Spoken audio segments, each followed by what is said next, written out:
One of the fun things about this project was getting to work with all of the staff at the Dickinson County Conservation Board to develop a landscape that really reflects all of the local biomes that you'd find here in Dickinson County, Iowa. We've got some truly incredible bur oaks on the site, these huge mature trees that have stood here for generations. But we also know that a healthy canopy doesn't last forever on its own. Some trees have already come down, and others are aging out.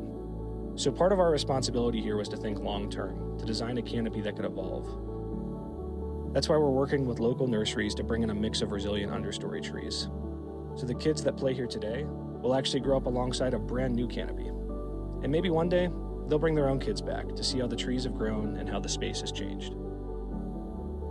The playscape also celebrates the wetland ecology of the Iowa Great Lakes. There's a boardwalk that brings you down into a polywog pond. It's that perfect spot for the budding herpetologist who'd rather catch salamanders than stay on the trail. And nearby, we've built these nest-like structures inspired by local wildlife, like an osprey perch that overlooks the wetland. These are spaces for quiet and contemplative play, where kids can take a break from the action and simply observe the world around them. Even in these quieter spaces, there's a lot happening. The music meadow encourages creative expression. Kids can experiment with sound and rhythm and movement in an open-ended way. It's surrounded by a dead hedge that's alive with insect activity. So while the kids are making music, they're also hearing the natural soundtrack of the site. It's a place where this creative and dramatic play can unfold organically. Then there's the sand and water play area, where kids get to build dams between boulders and shape little rivers with their hands, and really just get into it. This kind of open-ended, tactile play supports fine motor skills, spatial awareness, and systems thinking all at once. Not only is it fun, but it's also deeply developmental. Then we've got the swing garden and the climber pit, but these aren't just play structures. They're tributes to the ash trees that once stood in that very spot. It's this crazy mash of trees and logs that all provide these different levels of challenge. Here, every child gets a chance to push their boundaries, assess risk, and grow in confidence.